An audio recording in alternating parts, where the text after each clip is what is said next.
Bismillahirrahmanirrahim. Kalau ada orang yang KTP-nya beragama Islam, dia muslimah. KTP-nya Islam tapi mohon maaf mungkin belum berhijab, dia muslimah. Tapi muslimah belum berarti mukminah. Artinya kalau sudah muslimah dan dia menjalankan syariat, maka disitulah letaknya keimanan seseorang. Alhamdulillah.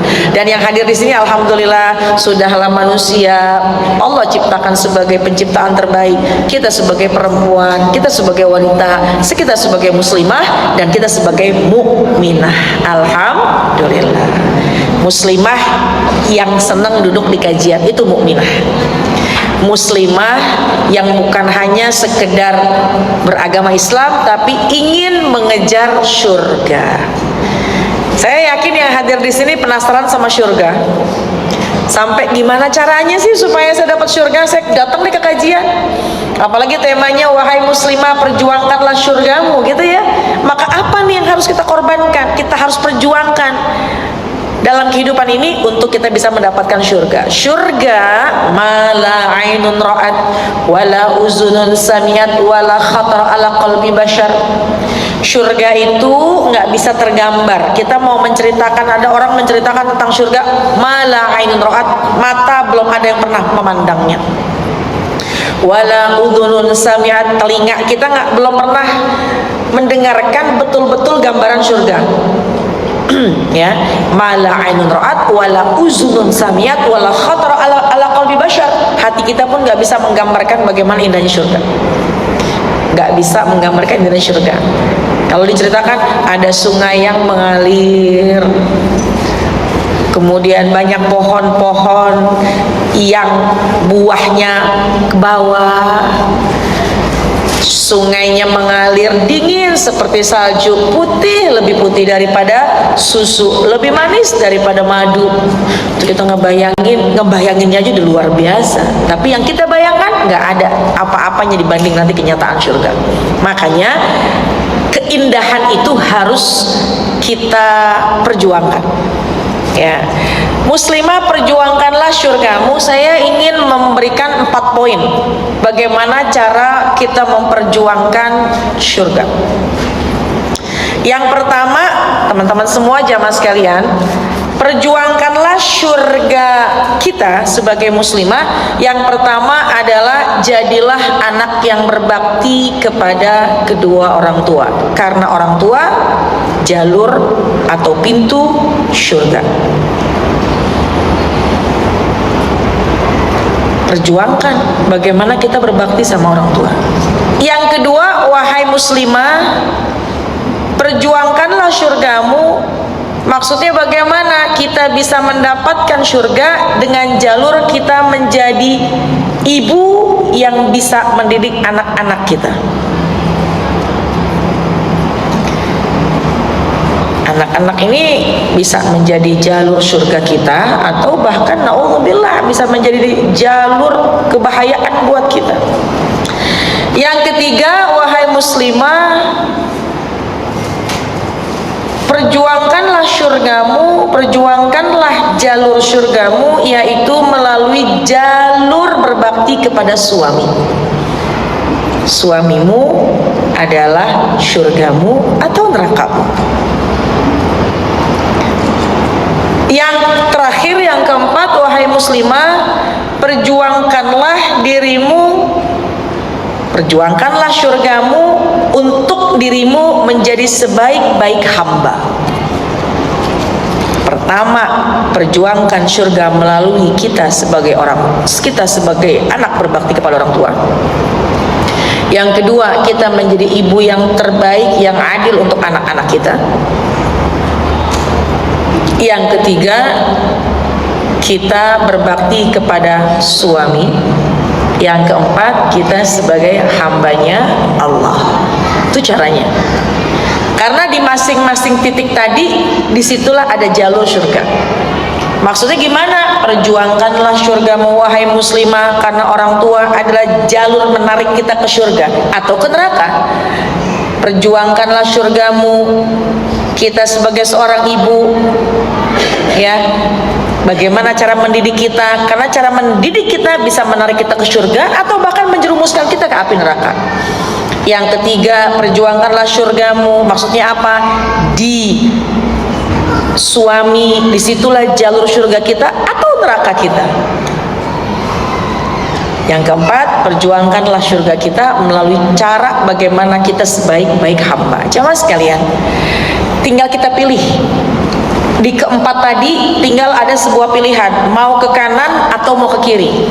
Yang ke kanan surga, ke kiri neraka. Ibu pilih yang mana? Sepakat ya, kita pilih kanan semua ya. Halo, assalamualaikum. Ini masih pada melek semuanya, sudah pada sarapan. Alhamdulillah. Kita sepakat bahwa kita ini ingin ngambil jalur kanan, yaitu perjuangkan surga dengan empat tadi. Yang pertama, kita sebagai anak untuk orang tua kita yang terlahir. Kenapa ini nomor pertama? Karena besar kemungkinan bahkan hampir semua yang hadir di muka bumi ini terlahir dari seorang ibu. Betul? Ada nggak yang tiba-tiba nongol gitu? Tiba-tiba kok tiba-tiba saya di dunia? Nggak ada. Ada yang jatuh dari pohon kelapa? Nggak ada. Tiba-tiba jatuh gitu dari pohon toge? Ya nggak ada. Semua kita terlahir dari kedua orang tua. Maka ada sebuah istilah al-jannatu tahta aqdamil ummahat. Surga itu berada di bawah telapak kaki ibu. Artinya apa? Bahwa istilahnya untuk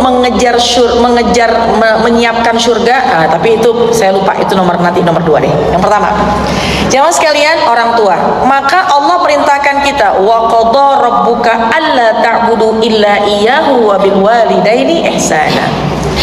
Sering kita dengar ayat itu ya, bahwa setelah Allah perintahkan kita untuk berbakti kepada kedua orang tua, wabil walidaini ihsana, kemudian berikutnya ayo berbakti kepada kedua orang tua kita.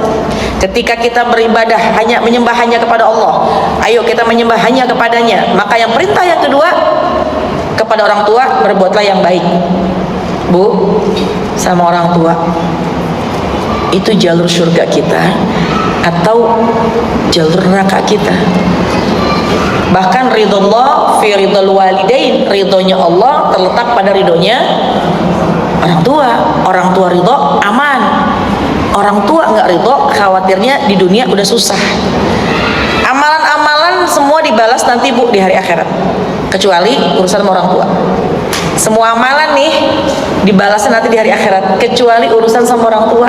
Siapa orang yang bisa nanti dia menyenangkan hati orang tuanya, maka di dunia sudah akan bahagia.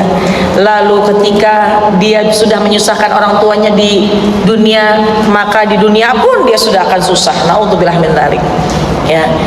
Jamaah sekalian, sering kan kita mendengar kisah Uwais Al-Qarni. Sering ya, ini nggak usah diulang lagi.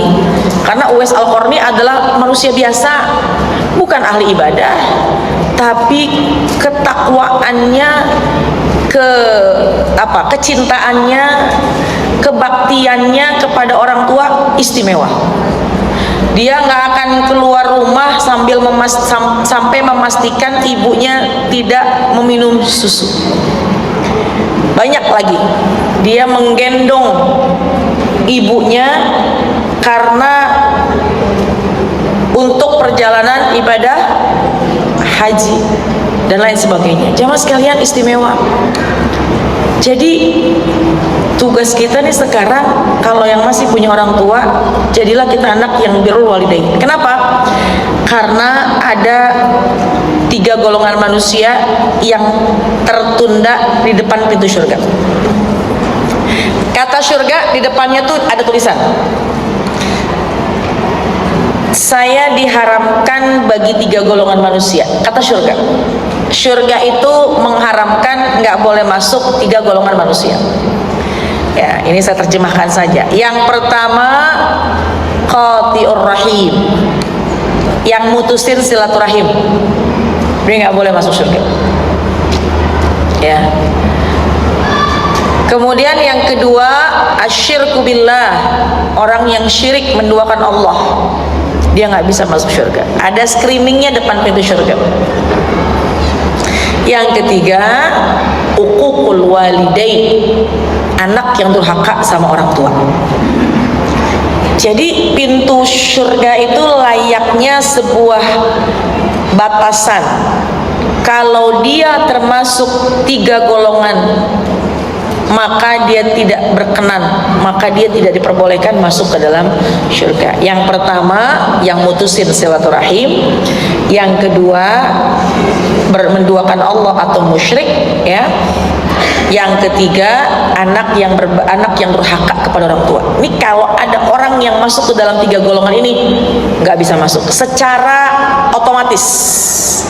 Nggak bisa ada pembelaan, karena di dunia kita masih bisa berbohong. Oh, di hari akhirat nggak akan pernah bisa kita berbohong, karena kita nggak akan pernah bisa bicara. Nanti anggota tubuh kita lah yang bicara, yang bersaksi. Jadi makanya dikatakan, ayo ambil jalur surgamu, yaitu dengan berbakti kepada kedua orang tua, ya. Kemudian jamaah sekalian, yang kedua, bagaimana jalur kita berbakti kepada, atau kita menjadi seorang anak yang baik untuk anak-anak kita. Kita sebagai ibu, mohon maaf, kita sebagai ibu yang bisa berbakti kepada anak-anak kita. Jamaah sekalian, yang punya anak, ambil kesempatan kita untuk menciptakan dan menjadikan mereka adalah aset terbesar. Dalam Al-Quran Allah firmankan, wal yakhshalladzina law taraku min khalfihim zurriyatan di'afa. Takutlah kepada Allah, wahai orang tua yang meninggalkan anak di kemudian hari dalam keadaan lemah. Dalam keadaan lemah. Lemah apa? Lemah dunia, lemah fisik, lemah ilmu agama. Wal yakhshalladzina law taraku min khalfihim dzurriyyatan di'afa. Takutlah wahai orang tua yang meninggalkan anak di kemudian hari dalam keadaan lemah fisik, lemah urusan dunia, kehidupan dunia, lemah juga urusan agama. Orang tua kalau membiarkan anaknya tidak mendapatkan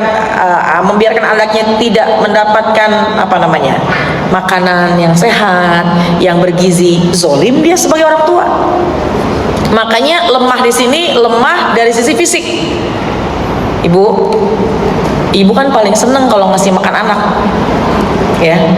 Kalau anak itu nggak makan, kita gemes, stres. Kalau anak makan, anak seneng makan, kita seneng. Kita ngelihat anak makan seneng, cepat gede. Kalau kita ngelihat suami makan mulu, kesel.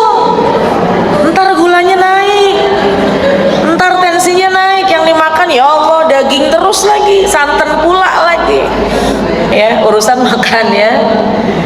Kalau ibu-ibu kira-kira senang makan apa enggak nih di umur-umur begini?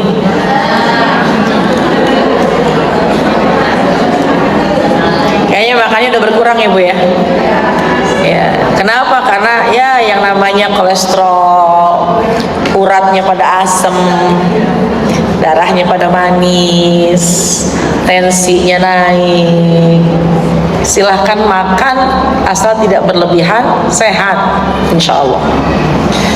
Jadi jamaah sekalian, kalau ada orang tua, mungkin di sini nggak ada, tapi di luar sana ketika ada orang tua yang membiarkan anaknya tidak mendapatkan makanan yang baik, yang bergizi, dia zalim kepada anak. Hati-hati, dia bisa dituntut nanti di yaumil qiyamah dengan anaknya. Yang kedua, anak pun berhak mendapatkan kehidupan dunia, layak dapat pendidikan. Dan saya yakin orang tua tuh pasti akan memberikan pendidikan yang terbaik untuk anak-anaknya. Yang ketiga, anak itu berhak mendapatkan pendidikan agama, baik dari orang tuanya maupun dari lingkungan ataupun dari madrasah. Artinya apa? Kalau nanti Bu, di hari akhirat, kita nih udah di depan pintu surga. Kenapa? Karena tukang ngaji. Kita nih udah depan pintu surga. Kenapa? Tukang baca Quran. Kita nih udah depan pintu surga. Kenapa? Karena memang kita senang sedekah. Akan tetapi Ada yang teriak dari kejauhan. Siapa? Ternyata anak keturunan kita. Ibu, saya mau dijebloskan di api neraka. Kenapa? Karena ketika di dunia aku tidak diajarkan tentang agama. Aku tidak diajarkan tentang sholat. Aku tidak diajarkan tentang bagaimana beribadah, sehingga kau masuk ke dalam surga sementara aku ini mendapatkan siksa. Bukankah aku ada di muka bumi sebab engkau, wahai orang tuaku? Dan bukankah aku tidak mengerti tentang agama? Memang karena aku tidak diajarkan. Jadi PR kita jamaah sekalian, bukan hanya mencerdaskan diri kita, bukan saja mengangkat kualitas kita sebagai hamba Allah yang bertakwa, tapi ciptakan anak-anak generasi kita, anak generasi penerus kita, mereka sebagai aset agar mereka pun punya ilmu agama. Bu, halo, kelihatan kok yang hadir di sini wajahnya pengen punya anak-anak soleh-solehah semua. Makanya dididik dengan didikan yang baik, diajarkan Al-Quran, kemudian ditempatkan di tempat sekolah yang terbaik juga. Itu diantara ikhtiar kita. Ikhtiar kita untuk menjadi anak, menciptakan mereka anak soleh-solehah. Tapi terkadang jamaah sekalian ada hal yang kadang-kadang kita lupa. Apa? Kezoliman orang tua tidak bersikap adil kepada anak. Adil lawan katanya zolim. Zolim tidak menempatkan sesuatu pada tempatnya. Adil menempatkan sesuatu pada tempatnya. Apa diantaranya? Gampang nyakitin, baik dengan verbal, dengan ucapan ataupun dengan ucapan ataupun dengan perbuatan. Halo, assalamualaikum. Suka ngomel nggak sama anak-anaknya?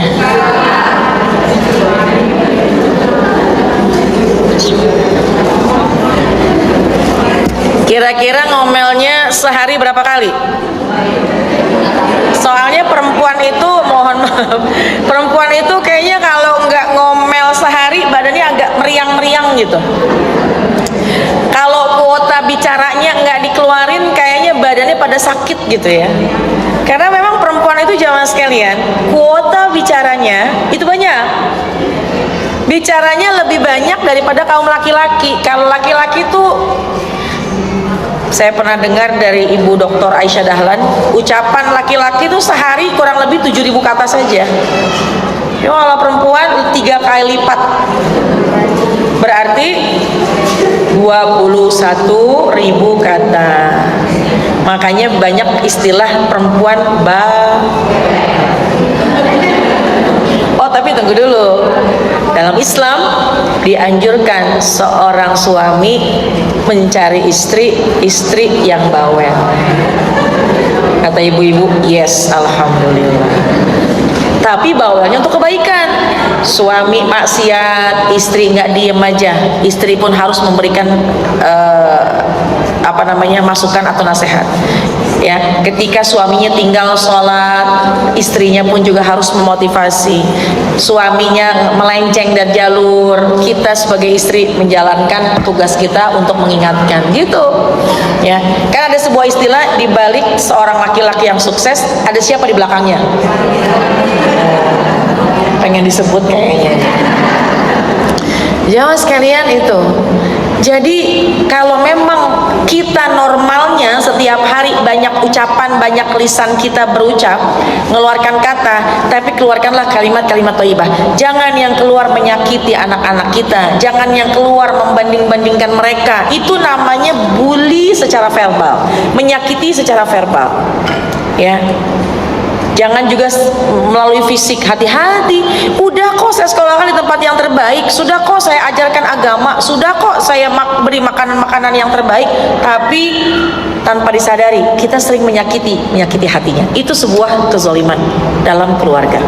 Ya, mudah-mudahan ya, insya Allah kalau mau ngomel direm-rem dulu. Ini kira-kira ngomongin nyakitin apa enggak? Karena jamaah sekalian, mental anak itu berpengaruh kepada masa depannya. Berapa banyak anak yang di masa usia tuanya, di masa dewasanya menyimpan sebuah luka, yang luka tersebut diciptakan dari orang tuanya. Sebab apa? Mungkin karena melihat kekerasan, mungkin karena dari ucapan, mungkin karena orang tua suka membandingkan. Akhirnya anak-anak nggak bisa berkembang secara percaya diri. Makanya jamaah sekalian, orang tua tuh nggak gampang PR-nya. Mohon maaf, tugas kita kan memang mengandung, melahirkan, nyusuin, mendidik.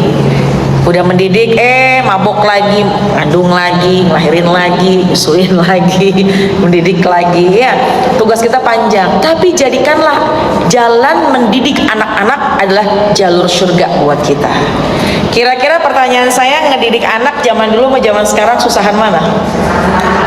Sepakat ya? Zaman dulu nih ibu nih kalau jadi anak ke orang tua kita marah, nggak berani kita mandang wajahnya. Jangankan lagi marah, orang tua lagi ngomong, dengan kita menyimak, meskipun kadang-kadang hati kesel karena mungkin ucapannya, karena kita namanya masih remaja dulu kan nggak suka kalau diomelin gitu ya. Tapi apa berani kita memandang wajahnya, menatap wajahnya? Enggak. Tapi coba lihat anak sekarang, ibunya ngomongnya 10 kata, anaknya 25 kata. Itu yang kadang-kadang kepancing orang tuanya jadi lebih keras, lebih kasar daripadanya. Makanya jamaah sekalian, zaman sekarang ini banyak banget ilmu-ilmu parenting, ilmu bagaimana kita menjadi seorang anak, mohon maaf, sebagai seorang ibu yang mampu membesarkan anak-anak kita dengan ilmu yang benar. Masya Allah. Ya, hati-hati, jadilah orang tua yang adil. Apalagi al-jannatu tahta aqdamil ummahat, surga itu berada di bawah telapak kaki ibu. Artinya apa? Sebuah istilah, jangan pernah melukai hati ibu kita. Kita pun sebagai seorang ibu harus meletakkan surga pada kita. Bahwa bagaimana caranya? Karena surga terletak pada kita. Hati-hati, jangan pernah mengucapkan kalimat-kalimat yang kasar. Jangan merasa bahwa kita ini adalah seorang ibu. Maka buat jalur komunikasi, bikin adil buat anak-anak kita, insya Allah. Baik, itu yang keberapa Bu? Nanti kita akan ada forum tanya jawab ya. Yang ketiga, perjuangkanlah surgamu wahai muslimah. Siapa yang diperjuangkan? Kita sebagai istri yang solehah.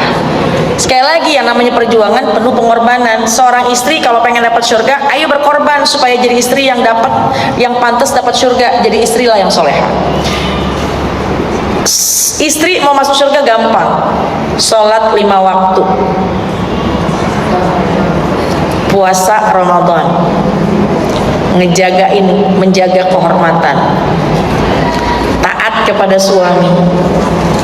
Kilalaha, akan dikatakan kepada wanita tersebut, udkhulil jannata min ayyi abwabil jannati syi'ti, masuklah wahai perempuan yang menjaga sholatnya, menjaga puasanya, menjaga kehormatannya, taat sama suaminya, masuklah ke dalam surga. Pintu mana saja yang kalian pilih, pintu mana saja yang kalian suka. Masya Allah, surga pintunya ada berapa? Ada berapa? Pilih yang mana yang kita mau. Mau dari pintu sini boleh, mau dari pintu sana boleh. Kemuliaan, keistimewaan seorang perempuan. Kenapa? Karena dia taat sama suaminya. Jangan ada sebuah istilah, tapi kan suami yang mana dulu Ustazah? Gitu ya. Saya tahu nih dalam hati ibu-ibu begitu kayaknya nih. Iya sih taat, tapi suami yang bagaimana dulu? Di rumah suami saya sholat aja telat mulu. Di rumah suami saya tuh kalau saya ajak kajian berat banget. Suami saya tuh kalau saya ajak sedekah misalnya, itu kayaknya kok ya pelit banget gitu ya. Jemaah sekalian, masing-masing ada tanggung jawabnya. Kullukum ra'in wa kullukum mas'ulun an ra'iyati. Kita ini adalah pemimpin, masing-masing akan diminta pertanggungjawaban atas kepemimpinannya. Suami dia zalim kepada istrinya, urusan dia sama Allah. Tugas kita bakti, tugas kita taat. Dan saya yakin kok suami kita tuh nggak Fir'aun amat gitu. Ya. Siapa istrinya Fir'aun? Asiyah, bukan Aisyah. Asiyah bintu Muzahim, istri dari Fir'aun. Ya. Semua keburukan ada pada Fir'aun. Fir'aun itu orangnya sebenarnya sayang sama istrinya, cuma berubah menjadi kejam ketika mengetahui istrinya beriman kepada ajaran Nabiullah Musa alaihissalam. Ya, sebenarnya sebelum mengetahui tentang keimanan istrinya, Firaun sayang banget sama istrinya, tapi berubah kejam karena beriman.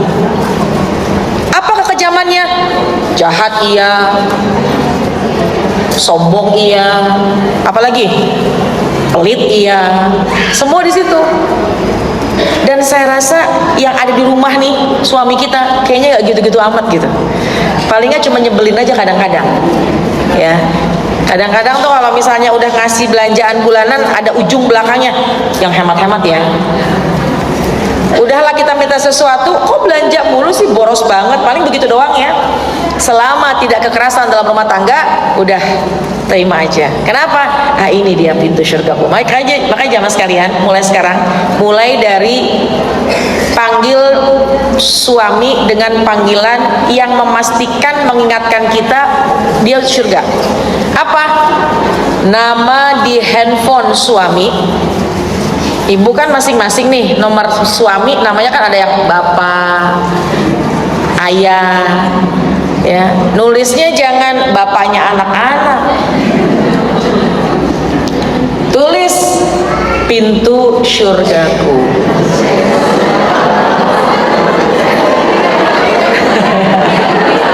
Ganti. Orang disuruh pilih dari pintu mana saja yang kita mau. Kenapa? Karena kita taat kepadanya. Di sini sih ibu langsung ganti nih pintu surgaku. Tapi sampai di rumah ketika ngelihat suami begitu diganti lagi kayaknya. Ya Allah. Ganti. Seapa-apanya tugas kita taat sama suami.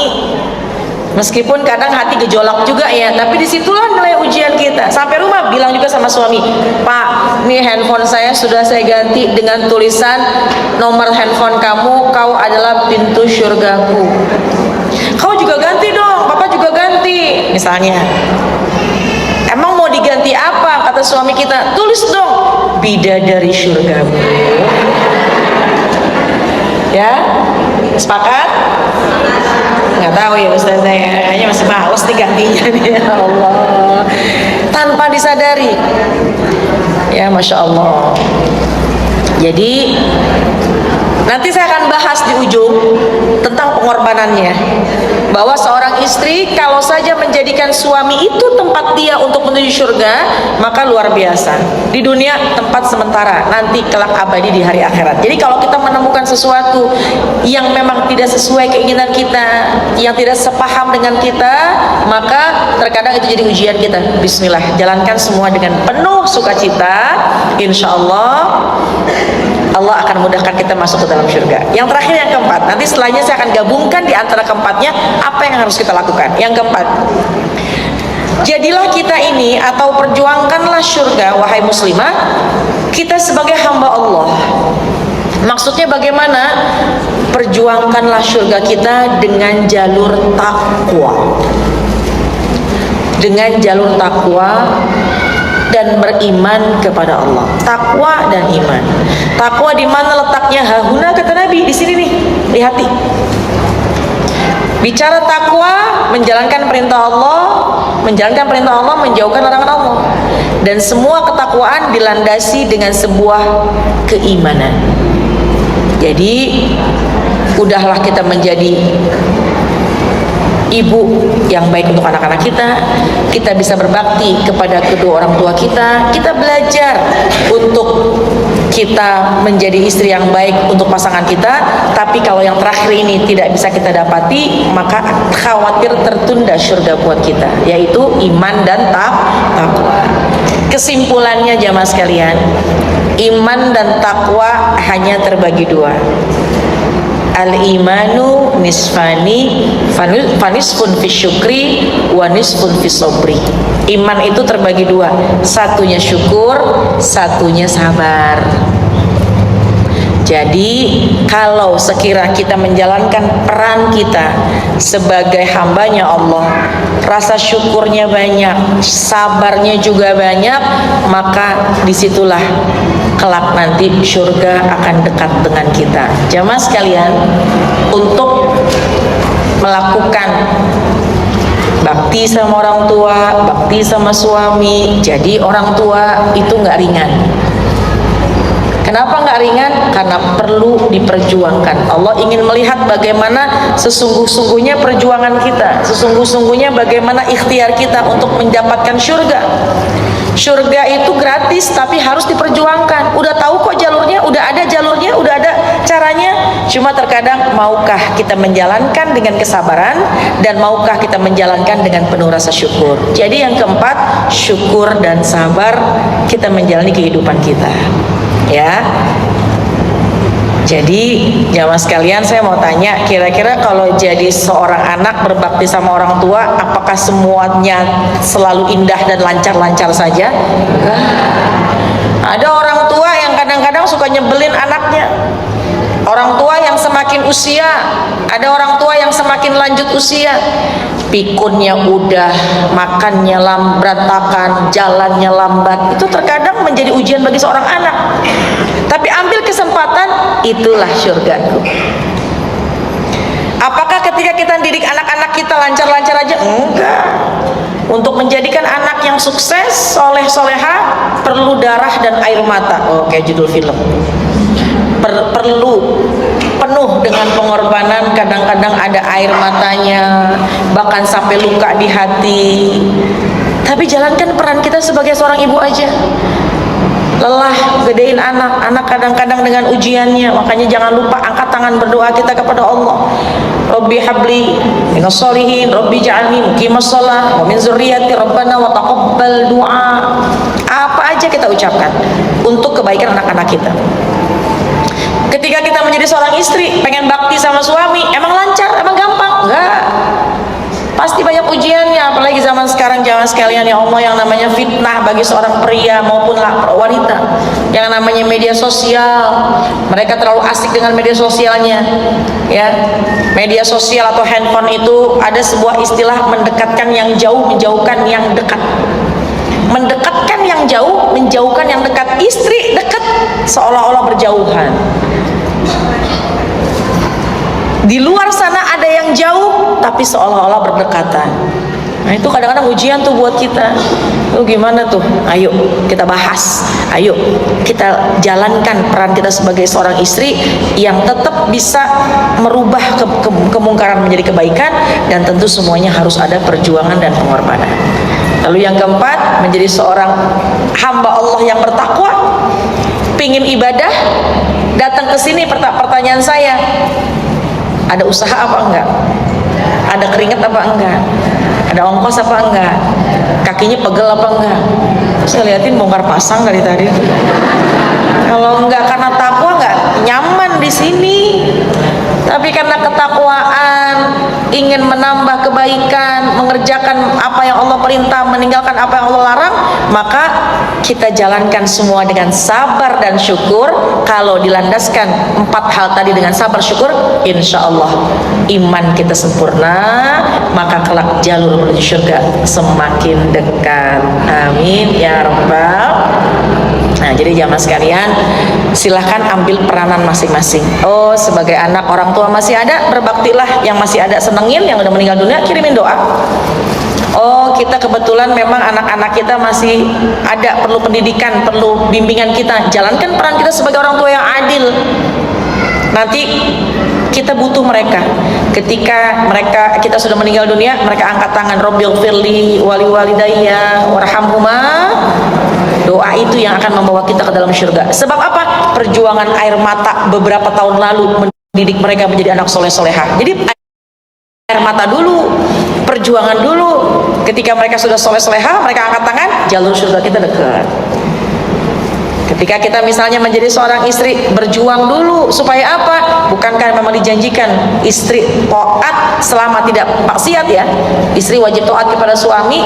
Kadang-kadang ada gejolak hati, pengennya begini, suami nggak kasih.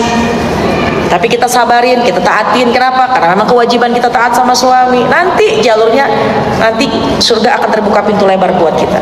Pintu surga terbuka lebar buat kita. Dan kita sebagai hamba Allah upgrade kualitas kita dengan amal-amal ibadah. Itulah kelak nanti yang akan menjadikan kita mudah masuk ke dalam surganya Allah Subhanahu wa taala.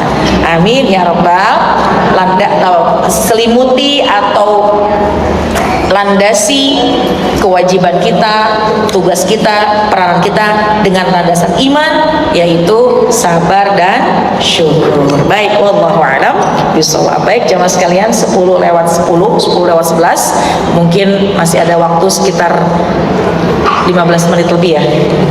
Saya tuh sebenarnya harus berangkat lagi nanti sekitar jam 10:30 karena saya harus mengejar satu acara lagi di daerah Tebet, Jakarta Selatan. Jam 11:30 saya di sana. Ternyata pas saya lihat Sherlocknya hampir 1 jam menuju ke sana. Jadi mudah-mudahan waktu yang sangat singkat ini bermanfaat dan masih ada kesempatan untuk bertanya. Makanya saya ambil poin, kemudian saya jabarkan singkat, padat, namun mudah-mudahan ada manfaatnya. Baik. Amin, insyaallah. Nah, silakan ibu-ibu yang mau bertanya boleh 3 pertanyaan aja ya ibu-ibu. Silakan. Oke. Dari siapa ibu? Boleh kenalan dulu. Assalamualaikum warahmatullahi wabarakatuh. Waalaikumsalam warahmatullahi wabarakatuh. Nama saya Alani Bagus saja. Saya ingin bertanya. Sebenarnya ini baru diketik sih. Iya. Nggak apa-apa. Ininya aja ya. Iya, boleh.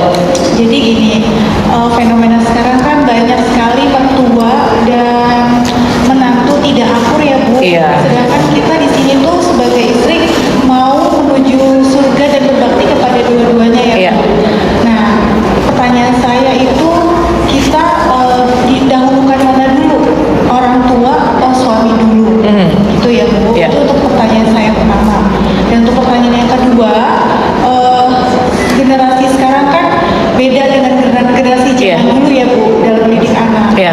Nah, sekarang tuh agak-agak sulit sekali mendidik anak ya. Saya merasakan juga di sini karena saya juga punya 2 anak perempuan dan kalau kita minta tolong tuh agak susah, kita arahkan agak susah. Jadi benar-benar harus hati-hati.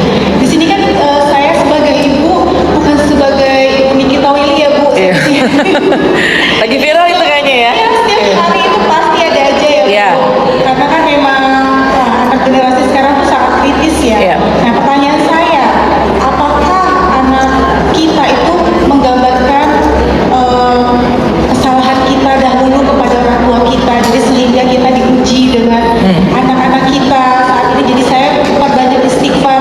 Oh mungkin ini kesalahan saya dulu dengan ibu saya, jadi harus banyak-banyak bersabar Iya. menghadapi anak. Apakah seperti itu Bu? Atau Iya. memang anak sekarang memang susah Iya.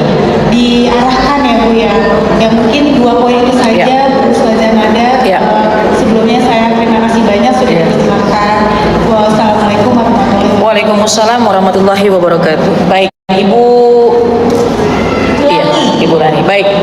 Pertanyaan pertama, pilih mana atau dahulukan mana, orang tua kandung atau suami ketika akad nikah? Ayah kita yang mengayomi, yang melindungi kita, berjabat tangan dengan suami kita, maka disitulah berganti kewajiban, berganti posisi penjagaan kita. Tadinya ayah berganti kepada pasangan kita, dan dengan jabat tangan itu antara orang tua kita, wali kita sebagai seorang ayah atau paman atau saudara kandung gitu ya, wali nikah kita dengan suami kita, maka disitulah simbol bahwa seluruhnya urusan kita, maka kewajiban pasangan kita.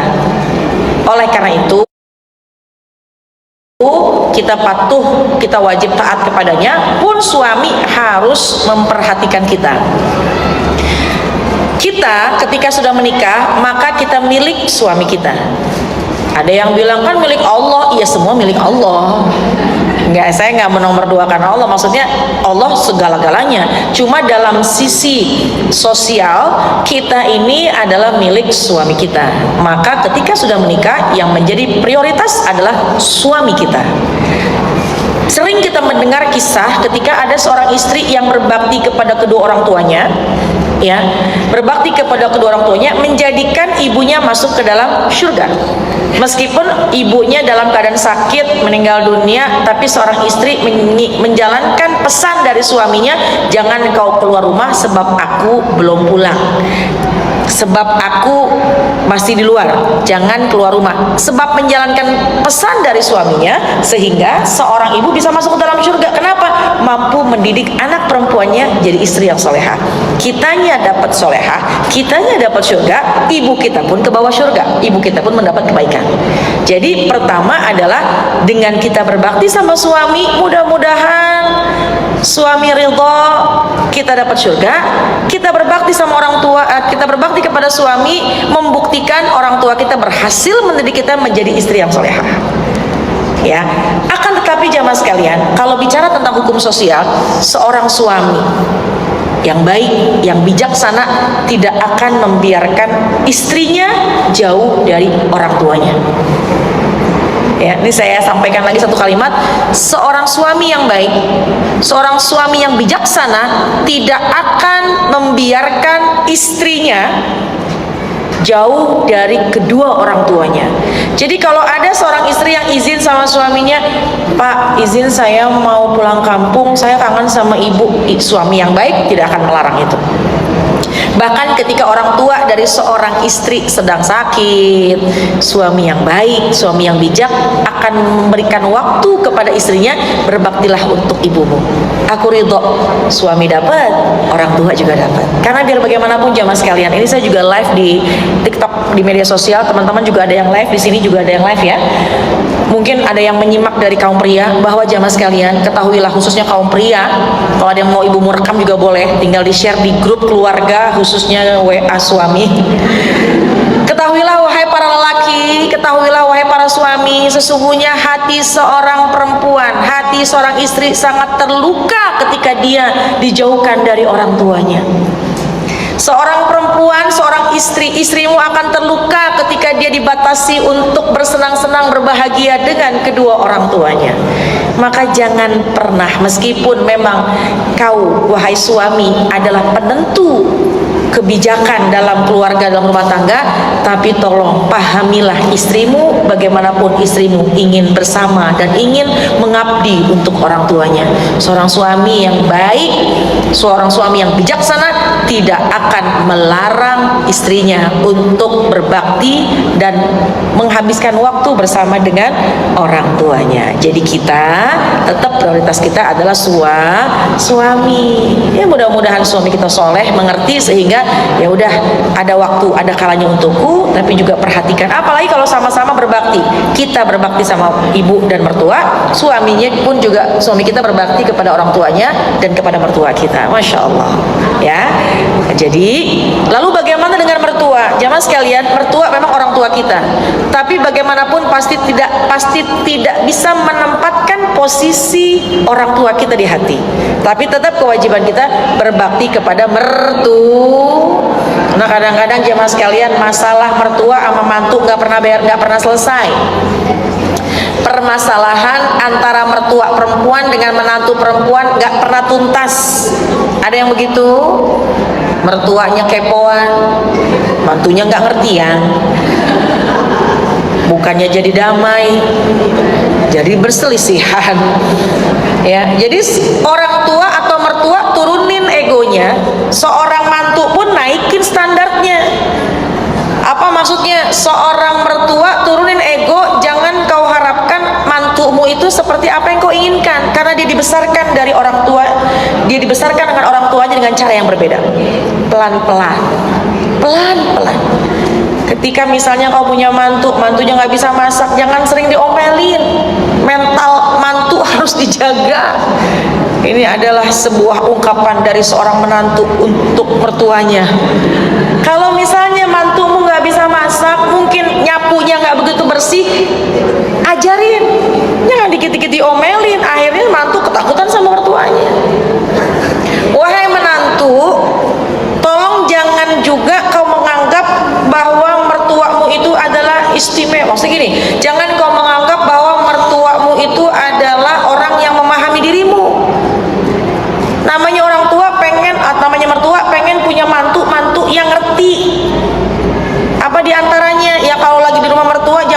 terus. Mertua kan pengen diberikan perhatian juga, bukan hanya barang tapi dengan perhatian. Lulu mertua kalau kita baik sama mereka. Tahadu, tahabu. Ini jangan-jangan mohon maaf, kadang-kadang ada seorang mertua yang mungkin lagi capek, ada ucapan yang tidak yang mungkin kelepasan tidak nyaman. Mantunya bukan ngebaikin tapi jauhin saya bisa jauhin lagi. Na'udzubillah min. Rahmat, kasih sayang, kenyamanan rumah tangga apabila kita bisa baik dengan pasangan, pun juga kita dengan pasangan bisa baik dengan kedua orang tua kita, gitu ya. Dan seorang perempuan jangan pernah kasih pilihan sama suami, Pak, ayah, papa, jangan pilih aku atau pilih ibumu. Kita bukan perempuan pilihan, dan hakikatnya memang kita sudah dipilih sama suami kita, tapi kedudukan orang tua tidak pernah berubah, tidak pernah bisa lepas di hati seorang anak. Justru kita ini sebagai seorang istri, wahai istri, dukung suami untuk berbakti kepada orang tuanya. Kalau kita ngelihat mertua kita lagi sedih gitu, Pak, ibu kenapa sih mukanya sedih banget? Lagi ada yang dipengen, duitnya nggak cukup. Ya udah Pak, kasih uang kamu. Ya uang kita kan udah habis kemarin, habis bayar anak sekolah. Pak, saya punya kalung. Jual kalung saya, kasih ke ibu kamu. Ada mantu yang begitu? Ini para mertua langsung bilang, nggak ada ustazah, nggak ada. Tapi yang mantu-mantu pada bilang, ada kok ustazah, ada. Saya udah baik, cuma nggak dianggap sama mertua. Jangan sekalian, mertua turunin standarnya. Jangan apa yang kita pengenkan langsung bim salabim sama mantu kita. Dia kan berproses. Pun kita sebagai mantu harus naikin ya, bahwa biar bagaimanapun kita memberikan terbaik untuk mertua kita itu ya. Jadi prioritaskan suami, maka kelak orang tua kita akan mendapatkan dampak positif dari bakti kita kepada suami. Urusan anak ya mas kalian, anak itu memang ujian kita, tapi anak itu pun kalau kita jadikan ladang pahala untuk mendidik, maka disitulah jalur surga kita. Bukan hanya dapatkan surga, bukan hanya kita menjadi orang tua yang adil, tapi ketika kita sudah usia tua, berhasil mendidik mereka, mereka menjadi anak soleh-soleha, doa mereka tidak pernah putus buat kita. Target kita apa? Punya anak, nggak usah yang sampai istimewa sempurna, itu harapan kita. Tapi paling tidak dia bisa membaca doa buat kita. Ketika kita lagi mau sakaratul maut, itu anak-anak kita yang membacakan doa. Bukan pasang YouTube ditempel di kuping kita, bukan. Tapi pengen dari lisannya, dari bacaannya yang menjadikan kita ini bisa dibimbing dalam membaca talqin. Pengen setiap waktu dia dalam membaca doa. Jadi tugas kita sekarang ini nih, tugas ini sekarang ini berat, iya, penuh dengan pengorbanan, perjuangan, iya, tapi bismillah. Bayangkan nanti perjuangan ini akan mendatangkan hasil. Apa hasilnya? Anak kita menjadi anak yang soleh dan solehah. Amin ya rabbal.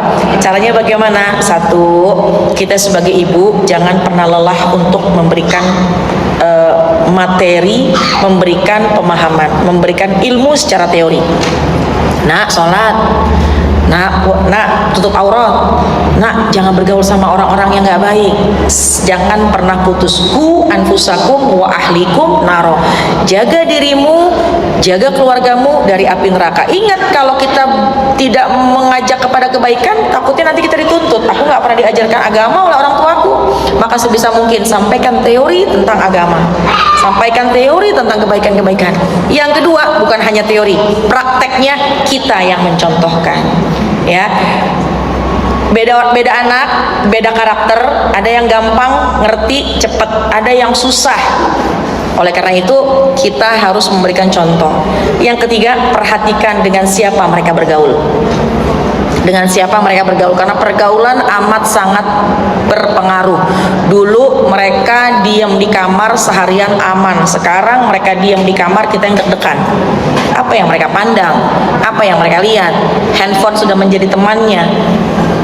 harus kita terjun langsung, kita harus melihat dengan siapa dia bergaul, apa yang dia lihat dan apa yang dia tonton, dan kita harus turun itu. Gak apa-apa capek sekarang, gak apa-apa berlelah-lelah sekarang, tapi kelak nanti kita sedang menciptakan, menjadikan anak kita soleh dan solehah. Yang terakhir, yang gak kalah penting, doa. Doa seorang ibu istimewa. Doa orang tua, khususnya doa ibu, tidak tertolak. Ambil privilege, ambil tiket emas kita, berdoa. 3 golongan manusia yang tidak ditolak doa. Pertama, doa orang tua untuk anak-anaknya, doa pemimpin yang adil, doa orang yang sedang musafir. Jalanin 3 peran ini. Apa maksudnya? Pertama, kalau lagi jalan, lagi safar, ibu kan suka jalan-jalan nih, lagi safar, lagi rihlah, angkat tangan, doa untuk anak-anak kita ketika safar, karena waktu itu waktu yang terbaik. Yang kedua, pemimpin yang adil. Ibu kan pemimpin, ibu sebagai seorang ibu pemimpin, ibu sebagai diri sendiri pun pemimpin.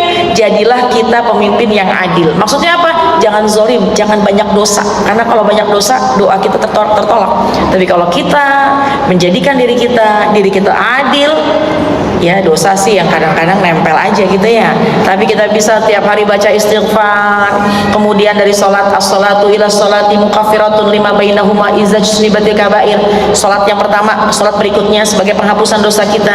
Kalau kita jadi pemimpin yang adil, jauh dari dosa, maka doa kita menjadi mustajab. Yang ketiga, doa ibu tidak tertolak. Jadi kita bisa menjalankan 3-tiganya, ya, lagi jalan, lagi safar, lagi rihlah, doa. Kita sebagai pemimpin, sebagai ibu yang adil, kita sebagai seorang ibu, doa kita pun mustajab. Doa yang banyak dalam waktu seminggu, 2 minggu, mungkin setahun, 2 tahun, mungkin belum terlihat, tapi yakinlah doa kita seorang ibu, doa yang tidak akan tertolak. Ya, semangat. Kalau lagi capek, ya, istighfar. Lagi capek, wudu. Lagi capek, sholat sunnah. Lagi capek, lebih baik jaga jarak sama anak. Jangan ketika kita lagi emosi di hadapan anak, kita caci maki, kita sakiti hatinya, sakiti fisiknya, nanti itu bisa berbekas negatif. Dalam mendidik pasti ada lelahnya. Ketika lelah, istirahatkanlah sesaat, dekat dengan Allah, istighfar, wudu, sholat, lega lagi, deketin lagi anak. Ya, wallahu a'lam. Ya, bismillah, setiap perjuangan, pengorbanan nanti insya Allah ada pahalanya. Amin, Masya Allah. Ustazah, Ya. Ilang Moyo ya, Sama-sama. jawabannya luar biasa. Masya Allah. Ustazah boleh dong sebelum kita berpisah, Ya. ada pesan-pesan dari Ustazah buat ibu-ibu semua supaya nanti keluar dari sini semakin semangat memperjuangkan surga. Masya Allah. Silakan Ustazah. Baik, terima kasih jamaah sekalian. Kita ini sudah disiapkan jalur menuju surga, sudah disiapkan jalan jejak kita menuju surga. Cuma terkadang kita tidak mau melaluinya. Jalurnya apa? Yaitu 1, ilmu.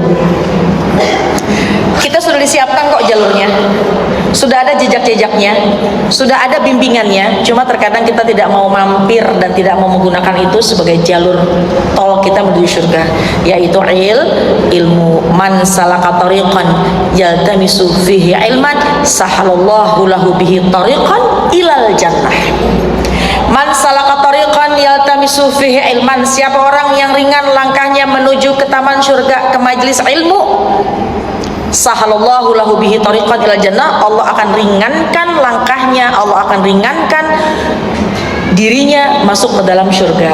Landasan semua ibu mau jadi seorang ibu, mau jadi seorang istri, mau jadi seorang anak, mau jadi seorang hambanya Allah, 1 landasannya ilmu. Ilmu sudah kita dapat, tinggal kita amalkan. Jadi closing statement saya hari ini di kajian ini bahwa jangan lelah untuk kita duduk di kajian. Dengan kita duduk di majelis ilmu, kita membuka hati kita dengan ilmu, kualitas kita akan meningkat. Kita akan mengupgrade kualitas kita sebagai manusia. Kelak nanti Allah akan bimbing kita menuju surga, sebab jalurnya sedang kita pijak, yaitu ilmu. Jadi jangan pernah berhenti untuk ikutin kajian-kajian di mana saja berada. Amin, insya Allah. Baik.